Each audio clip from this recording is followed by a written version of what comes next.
ஏழையான Sachin இண்டோர்ல ice cream விக்கிறவன். Sachin ராத்திரி 11 மணி வரைக்கும் ice cream விற்பான். அதுக்கப்புறம் அவன் அவனுடைய ஐஸ்கிரீம் வண்டிய ஃபேக்டரியில நிறுத்திட்ட பிறகு அவன் வீட்டுக்கு போவான்.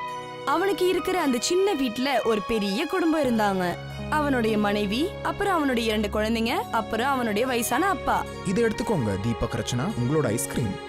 அடடே, எனக்கு வெண்ணிலா ஐஸ்கிரீம் கிடைச்சிருச்சு. அப்புறம் எனக்கு சாக்லேட் ஐஸ்கிரீம் கிடைச்சிருக்கு. சாப்பிட்டதுக்கு அப்புறம் கிளீனா போய் பிரஷ் பண்ணுங்க, இல்லன்னா பல்லெல்லாம் சொத்தை ஆயிடும். கீதா, சாப்பாடு போடு. வீட்ல காய்கறி காலி ஆயிடுச்சு. அப்புறம் வீர்பூர்ல இருந்து சித்தி வந்திருக்காங்க. முன்னாடியே நம்ம வீட்ல எவ்வளவு பேர் இருக்காங்கன்னு தெரியும்ல. அது இல்லாம இந்த சொந்தக்காரங்களும் வருவாங்க. சப்பாத்தி பண்ணி வச்சிருக்கேன். ஒவ்வொரு பருக்கையிலயும் எழுதியிருக்கும் திங்கறவங்களோட பேரு. அவங்க பேர்ல அந்த பொரியல் இருந்துச்சுன்னு நினைக்கிறேன். அதை அவங்க சாப்பிட்டாங்க. நீ எனக்கு வெங்காய சட்னி கொடு. சச்சின், நீ எனக்கு ஐஸ்கிரீம் எடுத்துட்டு வரலையா? அப்பா, உங்க வயசுக்கு ஏத்த மாதிரி சாப்பாடு சாப்பிடுங்க. ஐஸ்கிரீம் எல்லாம் வயசானவங்க சாப்பிட மாட்டாங்க. மகனே, நான் ரொம்ப வருஷமா இனிப்பே சாப்பிட்டது கிடையாது. நான் நினைச்சேன் ஐஸ்கிரீம் சாப்பிட்டுக்கிட்டே வேலையை பார்க்கலான்னு. நீங்க எதுவும் யோசிக்காதீங்க, நான் வேற என்னைக்காச்சும் உங்களுக்கு குலாப் ஜாமுன் வாங்கிட்டு வரேன். சச்சினோட வீடு எவ்வளவு சின்னதுன்னா, மழையும் மின்னலும் வரும்போது படுக்கிறதுக்கு ரொம்பவே கஷ்டப்படுவாங்க. அம்மா, உன்னோட காலு என் வாய் மேல படுது. நான் இன்னும் பின்னாடி போனா என்னோட தலை செவுத்து மேலதான் படும். ஆனா செவுரு ஒண்ணு அவ்வளவு ஸ்ட்ராங்கா இல்லையே. அப்படின்னா உன்னோட தலை செவுத்துல பட்டு பக்கத்து வீட்டு பிங்கி ஆண்டி வீட்டுக்குள்ள போயிடும். அப்பா, மேல ஒரு ஃப்ளோர் கட்டிடுங்க. எல்லாரும் ஒன்னா படுக்க ரொம்பவே கஷ்டமா இருக்கு அப்பா. மகனே, தாயோட காலை தொடுறது ரொம்ப நல்ல விஷயம். இன்னொரு கொஞ்சம் மாசத்துக்கு பொறுத்துக்கோங்க. காசு சேர்ந்ததுக்கு அப்புறம் நான் ஒரு மேல் மாடி கட்டுறேன்.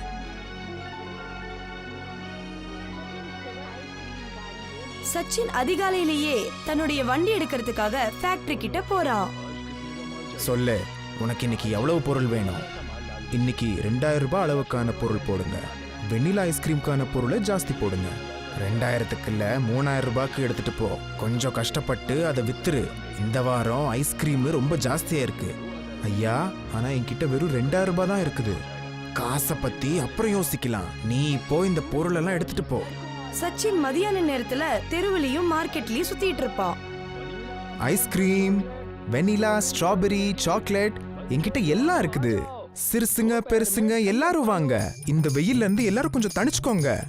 இந்த வெண்ணிலா ஐஸ்கிரீம் எனக்கு எவ்வளோன்னு சொல்ல முடியுமா? 20 ரூபாயில இருந்து இந்த வெண்ணிலா ஃபிளேவர் ஆரம்பிக்குதுங்கம்மா. அப்ப 2 ரூபாய்க்கு எந்த ஐஸ்கிரீமும் இல்லையா? அம்மா, என்கிட்ட 2 ரூபாய் ஐஸ்கிரீம் நிஜமா எதுவுமே கிடையாது. கொஞ்சம் கம்மியான விலையில இருக்கிற ஐஸ்கிரீமும் வச்சுக்கோப்பா. எங்கள மாதிரி ஏழைங்கெல்லாம் எப்படி சாப்பிட முடியும்? நான் ஒரு ஏழை அம்மா. ஐஸ்கிரீமோட விலை ஃபேக்டரி தான் முடிவு செய்யும். நாங்க வெறும் விக்கிறவங்க மட்டும்தான். கொஞ்ச நேரம் கழிச்சு சச்சின் கிட்ட ஒரு சின்ன பையன் வரான். அண்ணா, எனக்கு என்ன மாதிரி ஐஸ்கிரீம் வேணும்னா அதுல மேங்கோ, சாக்லேட், ஸ்ட்ராபெரி 3மே கலந்த மாதிரி ஒரு ஐஸ்கிரீம் வேணும். அந்த மாதிரி ஒரு ஐஸ்கிரீமும் வராதுப்பா. ஆனா நீ ஒன்னு செய்யலாம். 3 ஐஸ்கிரீமையும் வாங்கிக்கோ. வீட்டுக்கு போய் ஒரு பாத்திரத்துல 3 ஐஸ்கிரீமையும் கலந்துரு. அப்போ உனக்கு பிடிச்சமான ஐஸ்கிரீம் தயாரா இருக்கும். சரி, எனக்கு அந்த 3 ஐஸ்கிரீமும் கொடுங்க. ராத்திரி சச்சின் ஃபேக்டரி கிட்ட போயிட்டு இருக்கும்போது திடீர்னு ஐஸ்கிரீம் வண்டியோட டயர் பஞ்சர் ஆயிடுது. ஐயோ, நினைச்சேன் நான் ஃபேக்டரிக்கு போகிறதுக்குள்ள 12 மணி வரைக்கும் ஆயிடும்னு. சச்சின் கஷ்டப்பட்டு அந்த வண்டிய தள்ளிக்கிட்டே ஃபேக்டரி கிட்ட கொண்டு போயிட்டான். சச்சின், நீ இவ்வளோ நேரம் ஏன் பண்ண? நான் எவ்வளோ நேரமா காத்துக்கிட்டு இருக்கேன். காலையில 1000 ரூபாய்க்கு மதிப்பான சரக்கு எக்ஸ்ட்ரா எடுத்துட்டு போயிருந்தேன். அதோட காசை கொடு. சார், நான் ரொம்ப கஷ்டப்பட்டேன். ஆனா எல்லா சரக்கையும் என்னால விற்க முடியல. வேணும்னா நீங்க எல்லா சரக்கையும் வாபஸ் எடுத்துக்கோங்க. தள்ளு வண்டி டயர் பஞ்சர் ஆயிடுச்சு. நாளைக்கு அதை எனக்கு சரி பண்ணி கொடுங்க. இல்ல, சரக்கு என்னால திரும்ப பெற்றுக்க முடியாது. சரக்கோட விலையை நீ எனக்கு கொடுத்தே ஆகணும். அது கூட இந்த டயரோட விலையும் எனக்கு கொடுத்தாகணும். அட, என்ன சொல்றீங்க சார்? டயரை நான் உடைச்சு போடல. அது ரொம்ப பழசானதுனால அது உடஞ்சிருச்சு. வண்டியோட ரிப்பேரு, பெயிண்ட் அது ஃபேக்டரிக்காரங்க தான் செஞ்சு கொடுக்கணும். இல்ல, ஃபேக்டரி இந்த மாதிரி சின்னஞ்சிறு விஷயத்துக்கெல்லாம் செலவு பண்ணாது. நாளைக்கு நீ சரக்கோடைய 1000 ரூபாய் அப்புறம் டயரோடைய 1000 ரூபாய் கொடுத்தே ஆகணும். சச்சின் ரொம்பவே கவலையா வீட்டுக்கு திரும்பி வரான். அப்பா, இன்னைக்கு எங்களுக்காக என்ன ஐஸ்கிரீம் கொண்டு வந்தீங்க? நீங்க தினைக்கும் என்கிட்ட ஏன் ஐஸ்கிரீம் கேக்குறீங்க? போய் படுங்க. இன்னைக்கு நான் எந்த ஒரு ஐஸ்கிரீமும் எடுத்துட்டு வரல. சாப்பிடும்போது கீதா சச்சினை பார்த்து என்ன கேட்டானா, நீங்க ஏன் பசங்களை பார்த்து கோவப்பட்டீங்க? இன்னைக்கு சரியா வியாபாரம் நடக்கலையா? ஃபேக்டரி முதலாளி என்னை அழுத்தி எக்ஸ்ட்ரா சரக்கு எடுத்துட்டு போக சொன்னாரு. அப்புறம் அதுக்கான காசையும் கேக்குறாரு. வண்டியோட டயர் பஞ்ச் ஆயிருச்சு, அப்புறம் அதுக்கான விலையும் என்கிட்ட கேக்குறாரு. நீங்க அவங்க கிட்ட போகவே போகாதீங்க. கொஞ்ச நாளைக்கு கூலி வேலை பாருங்க. அதுக்கப்புறம் ஒரு இ ரிக்ஷா வாங்குங்க. இ ரிக்ஷாவுக்கு பெட்ரோல் தேவையில்லை. அதுக்கப்புறம் நமக்கு எவ்வளவு தேவையோ அதை நாமளே செஞ்சுக்கலாம். எந்த பிரச்சனையும் இருக்காது. அதுக்கு மறுநாள் சச்சின் ஃபேக்டரி பக்கமே போகல. அவருக்கு தெரிஞ்ச ஒரு மேஸ்திரி கூட சேர்ந்து கூலி வேலைக்காக கொஞ்ச நாள் ஊரை விட்டு வெளியே போனாரு. அந்த ஃபேக்டரியில இருந்த முதலாளி சச்சின் வருவார்னு எதிர்பார்த்துட்டு இருந்தாரு. அப்புறம் அவரு சச்சினை பத்தி இன்னொரு ஐஸ்கிரீம் விக்கிறவர்கிட்ட கேட்டாரு. ஏன்னா அவரு பக்கத்து வீட்டுக்காரரு. பண்டி, சச்சின் எங்க இருக்கான்? ரொம்ப நாளா அவன் இந்த வரவே இல்ல. சார், சச்சின் வேலைக்காக பட்டணத்தை விட்டு வெளியே போயிருக்கான். அவன் திரும்ப வரமாட்டான். அப்படியா? அவன் என்னோட காசை தின்னுட்டு ஓடி போயிட்டான். ஒரு நாள் இல்ல ஒரு நாள் அவன் வந்தே தானே தீரணும். அப்பா அவனை நான் வச்சுக்கிறேன். என் பேரு சங்காரெட்டி. என் காசை திங்கிறது அருவா கிட்ட போய் தலைய வைக்கிற மாதிரி. அவ்வளவு சுலபமா அவன் என் பார்வையிலிருந்து ரொம்ப தூரம் தப்பிக்க முடியாது. கொஞ்ச நாள் கழிச்சு சச்சின் பணத்தோட வீட்டுக்கு திரும்பி வரான். அவன் ஒரு புது இ ரிக்ஷாவை வாங்கியிருக்கான். கீதா தேங்காய் உடைச்சு அங்க இருக்கிற எல்லாருக்கும் இனிப்புகளை வழங்கினா. பண்டியோட வீட்டுக்கும் இனிப்புகளை கொடுத்தா. இந்தாங்க பண்டி அண்ணா, இனிப்புகள் எடுத்துக்கோங்க. நாங்க புதுசா இ ரிக்ஷா வாங்கியிருக்கோம். ரொம்ப நல்ல விஷயம் அண்ணி. சச்சின் ரொம்ப கஷ்டப்படுறான். பண்டி போய் ஃபேக்டரி ஓனர் கிட்ட இந்த விஷயத்த பத்தி சொல்றான். சார், சச்சின் ஒரு இ ரிக்ஷாவை வாங்கியிருக்கான். வீட்ல ரொம்ப சந்தோஷமா இருக்கான். இன்னைக்கு யாரையாச்சும் அவன் வீட்டுக்கு அனுப்புறேன். ராத்திரி ஒருத்தன் சச்சினோட வீட்டு பக்கம் வரான். சச்சின், என்னைய சிங்காரெட்டி முதலாளி அமிச்சிருக்காரு. இன்னும் அவரோட காசு திரும்ப கொடுக்கல. அந்த கணக்கை பார்க்கறதுக்கு அவர் உன்னைய கூப்பிட்டுக்கிட்டு இருக்காரு. என்கிட்ட சங்காரெட்டியோட எந்த பணமும் இல்ல. அவரோட சரக்க நான் அவர் வண்டியிலேயே விட்டுட்டு வந்துட்டேன். அப்புறம் அந்த டயருக்கான காசு நான் கொடுக்க தேவையில்ல. அப்புறம் சங்காரெட்டி கிட்ட சொல்லு அவரோட கூஜா இல்ல நான். சங்காரெட்டியோட ஆள் நடந்த எல்லா விஷயத்தையும் சங்காரெட்டி கிட்ட போய் சொல்றான். இ ரிக்ஷாவை வாங்கினதுக்கு அப்புறம் அவன் என்ன பெரிய பிசினஸ் மேன் நினைச்சுக்கிட்டு இருக்கானா? ரொம்ப ஆங்காரம் புடிச்சு அலையிறானா?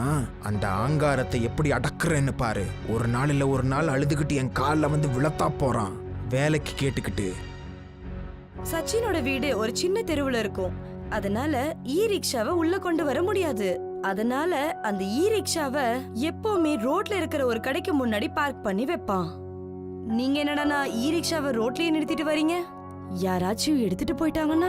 யார் எடுத்துக்கிட்டு போறாங்க இவ்வளவு பாரமான ஆட்டோவை? இன்னும் மத்தவங்களோட வண்டியும் வெளியில தான் இருக்கும் ரோட்டு மேல.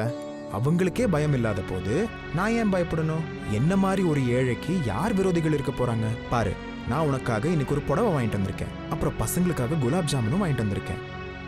சிங்காரெட்டி நடந்த எல்லாத்தையும் பண்டி மூலமா தெரிஞ்சுக்கிட்டான். அது சச்சின் தன்னுடைய வண்டியை எங்க நிறுத்துவான்னு. சங்காரெட்டி ஒரு கிரேனை அந்த இ ரிக்ஷாவை எடுக்கிறதுக்காக வர வைக்கிறான். அதோட சச்சின் வண்டியையும் கொண்டு போயிடுறான். அட, இந்த இ ரிக்ஷாவை எடுத்துக்கிட்டு எங்க போய்கிட்டு இருக்கிறீங்க? நானு அரசு வேலைக்காரன். ரோட்ல நிக்கிற வண்டிங்களை அகற்றிக்கிட்டு இருக்கேன். டிரான்ஸ்போர்ட் ஆபீஸ்ல பணத்தை கட்டினதுக்கு அப்புறம் திரும்ப பெற்றுக்கலாம். அப்படி சொல்லிட்டு சங்காரெட்டியோட ஆட்கள் சச்சினோட இ ரிக்ஷாவை எடுத்துட்டு போயிடுறாங்க. ரொம்ப தூரம் போனதுக்கு அப்புறம் ஒரு ஹைவேல போய் நிக்கிறாங்க. ஹைவேல இருந்து கீழே பார்த்தா அங்க ஒரு ஏரி தெரியும்.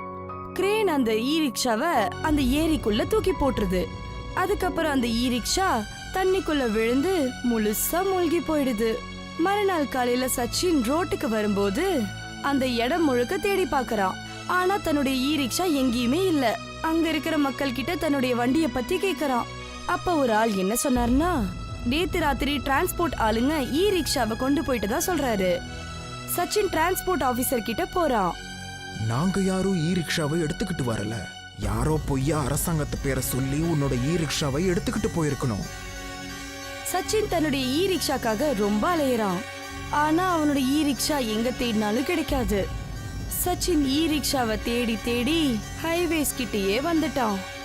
அவ்வளோ மதிய வெயில்ல அவன் நடந்தே போனான். சச்சினுக்கு வெயிலால தலை சுத்துது.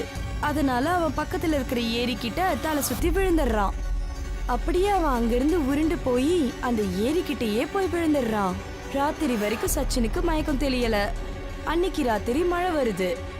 மழை நீர் அவன் மேல பட்டதும் சச்சினுக்கு நினைவு வருது. இது நான் எங்க வந்துட்டேன்? சச்சின் திரும்பி பார்க்கும்போது ஏரியில ரொம்பவே அழகான பூக்கள் எல்லாம் இருந்தது. அங்க இருந்த எல்லா பூக்களிலும் ஐஸ்கிரீம் ஒளிஞ்சிருந்தது. சச்சின் ஒரு பூவை தன்னோட கையில எடுக்கிறான். அப்புறம் ஐஸ்கிரீமை டேஸ்ட் பண்றான். ஐஸ்கிரீம் மட்டும் ரொம்ப ருசியா இருக்கு. இந்த இ ரிக்ஷான்னா அது எனக்கு கிடைக்க போறதில்ல. இந்த தாமரை பூவை நான் வித்தேன்னா ஒரு நல்ல வருமானம் வரும். சச்சின் திரும்பி வீட்டுக்கு போனான். அதுக்கப்புறம் ஒரு பாக்ஸ் எடுத்துக்கிட்டு மறுபடியும் அந்த ஏரி பக்கம் போனான். அப்புறம் அவன் அங்க இருந்த பூக்கள் எல்லாத்தையும் அந்த பாக்ஸ்ல போட்டான். எல்லாத்தையும் எடுத்துட்டு போயிட்டான். அதுக்கு அடுத்த நாள் அந்த பூக்கள்ல இருக்கிற ஐஸ்கிரீமை அவன் வியாபாரம் பண்ண ஆரம்பிச்சான். வாங்க வாங்க, தாமரை பூக்குள்ள இருந்து ஐஸ்கிரீம் தின்னுங்க. மக்கள் யாருமே பூக்கள்ல இருக்கிற ஐஸ்கிரீமை சாப்பிட்டதில்ல. அதனால மக்கள் எல்லாருமே சச்சினோட வண்டி கிட்ட நிக்கிறாங்க. இதே மாதிரி சச்சின் தினமும் பூக்கள்ல இருக்கிற ஐஸ்கிரீமை எடுத்துட்டு போறான். அதுக்கப்புறம் விற்பனையும் நல்லா இருந்தது. பண்டியும் ஐஸ்கிரீம் வண்டியை கொண்டு வந்து அவனுக்கு எதிரிலேயே விற்பான். ஆனா அவனோட ஐஸ்கிரீமை யாருமே வாங்க மாட்டாங்க. பண்டி, என்னாச்சு? எல்லாரும் எல்லா சரக்கையும் திரும்ப எடுத்துக்கிட்டு வந்துட்டு இருக்காங்க. உன்னால எந்த சரக்கையும் விற்க முடியலையா? சார், சச்சின் இப்போ தாமரைப்பூக்குள்ள ஐஸ்கிரீம் வச்சு வித்துக்கிட்டு இருக்கிறான். ஜனங்க எல்லாரும் அதைத்தான் விரும்பி சாப்பிடுறாங்க. நானும் அதை சாப்பிட்டு பார்த்தேன். அந்த ஐஸ்கிரீமோட ருசி நம்ம ஐஸ்கிரீமை விட பல மடங்கு ருசியா இருக்குது. அப்புறம் விலையும் ரொம்ப குறைவு. ஓ, அப்போ இந்த விஷயமா? சச்சின் என் பொழப்ப கெடுத்துக்கிட்டு இருக்கிறான். இதுக்கு மேல தொடர்ந்தா என் ஃபேக்டரியே மூட வேண்டியது வரும். கொஞ்சம் தைரியமா இரு பண்டி, நான் ஏதாச்சும் பண்றேன். ஒரு நாள் ஒரு வயசான ஆள் சச்சின் கிட்ட வராரு. மகனே, என்கிட்ட காசு இல்ல. ஆனா நான் நிறைய ஐஸ்கிரீம் சாப்பிடணும்னு ரொம்ப ஆசைப்படுறேன். ஆனா நீ என்னை அந்த இடத்துக்கு கூட்டிட்டு போறியா? எங்க இந்த தாமரைப்பூல இருந்து நீ ஐஸ்கிரீம் கிடைக்குதோ அந்த இடத்துக்கு என்னை கூட்டிட்டு போ. நான் அங்கே அந்த ஐஸ்கிரீமை தின்னுக்கிறேன். என் மேல கொஞ்சம் கருணை காட்டு. இதுதான் என் கடைசி ஆசையும் கூட. கொஞ்ச நாள் முன்னாடி சச்சினோட அப்பா இறந்து போனாரு. வந்திருக்கிற வயசானவரோட முகத்துல சச்சினுடைய அப்பாவை அவர் பாக்குறாரு. சச்சின் அந்த ஆளை ராத்திரி ஏரி கிட்ட கூட்டிட்டு போறான். இத பாருங்க ஐயா, நான் இங்க இருந்து அந்த தாமரையோட ஐஸ்கிரீம் எடுத்துட்டு வந்துட்டு இருக்கேன். அடுத்த நாள் வரப்போ இங்க புது தாமரை பூக்கள் மலர்ந்திருக்கும். எனக்கு தெரியாது இது எப்படி நடக்குதுன்னு. நான் இந்த தாமரைகளை வச்சுதான் சம்பாரிச்சுக்கிட்டு இருக்கிறேன். அந்த வயசான ஆள் அனுப்புனது சங்காரெட்டி. அந்த வயசானவன் நடந்த எல்லாத்தையும் சங்காரெட்டி கிட்ட போய் சொல்றான். சரிங்க ஐயா, உங்களோட வேலை இதோட முடிஞ்சிச்சு. இந்தாங்க உங்க பணம். இதை எடுத்துக்கிட்டு வெளியில போங்க. யாருக்கும் அந்த குளத்தை பத்தி சொல்லிடாதீங்க. நான் ஒருத்தன் மட்டும் அந்த குளத்துக்கிட்ட போறேன். சங்காரெட்டி ஒரு ட்ரக் எடுத்துக்கிட்டு அந்த ஏரி பக்கம் போறான். ஆனா அவனுக்கு அங்க எந்த பூக்களும் தெரியல. இது என்னது இது? இங்க ஒரு தாமரை பூவும் மலரல. நான் நினைக்கிற எல்லா தாமரையும் தண்ணிக்குள்ள இருக்குன்னு. சங்காரெட்டி அந்த ஏரிக்குள்ள குதிக்கிறான். அதுக்கப்புறம் உள்ள போறான். அவன் நல்லா மூச்சு புடிச்சு ரொம்ப நேரம் அந்த ஏரிக்குள்ள பூக்களுக்காக தேடுறான். திடீர்னு அவனுடைய கால் சச்சினோட இ ரிக்ஷாவில மாட்டிக்குது. அவன் காலை வெளியெடுக்கிறதுக்காக முயற்சி பண்றான். ஆனா அவனால ஒண்ணுமே பண்ண முடியல. தன்னுடைய வலது காலை அசைச்சு இடது காலை வெளியெடுக்க முயற்சி பண்றான். ஆனா அவனால எதுவுமே பண்ண முடியல. சங்காரெட்டினால ரொம்ப நேரம் தண்ணிக்குள்ள மூச்சடக்க முடியல. அதோட தண்ணிக்குள்ளேயே மயக்கம் அடைஞ்சிடுறான். அதுக்கப்புறம் சங்காரெட்டியோட உடல் தண்ணிக்கு மேல மிதக்குது. கொஞ்ச நேரம் கழிச்சு சச்சின் பூக்களுக்காக அந்த ஏரி பக்கம் வரான். அங்க போய் பார்த்தா சங்காரெட்டியோட உடல் தண்ணி மேல மிதந்துட்டு இருக்கு. சச்சின் சங்காரெட்டியோட உடலை அந்த ஏரியில இருந்து மேல எடுத்துட்டு வரான். ரொம்ப நேரத்துக்கு அப்புறம் சங்காரெட்டிக்கு நினைவு திரும்புது. ரெட்டியாரே, நீங்க இங்க என்ன செஞ்சுக்கிட்டு இருக்கீங்க? சங்காரெட்டியோட கண்ணுல கண்ணீர் நிரம்பி போச்சு. என்ன மன்னிச்சிடு சச்சின். நான் தான் உன்னோட இ ரிக்ஷாவை தூக்குனேன். நான் உன்னோட தாமரைப்பூவை பறிக்க தான் வந்தேன். இந்த குளத்துக்குள்ளார இறங்குனதுக்கு அப்புறம் என்னோட காலு உன் இ ரிக்ஷால மாட்டிக்கிச்சு. அப்புறம் இந்த தண்ணிக்குள்ளார நான் மயங்கிட்டேன். நீ நேரத்துக்கு கரெக்டா வரலன்னா நான் இந்நேரம் செத்துருப்பேன். எனக்கு உன் மேல இப்போ எந்த கோபமும் இல்ல. அகங்காரத்தினால நான் ஒரு பைத்தியமா இருந்தேன். அதெல்லாம் பரவாயில்ல முதலாளி. இப்பயாச்சும் உங்களுக்கு நல்ல புத்தி வந்துச்சு. நீங்க பண்ண தப்ப நீங்களே புரிஞ்சுக்கிட்டீங்கல்ல. உன் ஐஸ்கிரீம் முன்னாடி என் ஐஸ்கிரீமுக்கு போட்டியே கிடையாது. நான் இந்த ஃபேக்டரியை வித்துட்டு வேற பக்கம் போய் ஃபேக்டரியை வச்சுக்கிறேன். சங்காரெட்டி ஊரை விட்டே கிளம்பிடுறான். அதுக்கப்புறம் சச்சின் பூக்களுடைய ஐஸ்கிரீமை வித்துட்டு நாளாக பெரிய பணக்காரன் ஆயிடுறான். அதுக்கப்புறம் சொந்தமா ஃபேக்டரியும் ஆரம்பிக்கிறான்.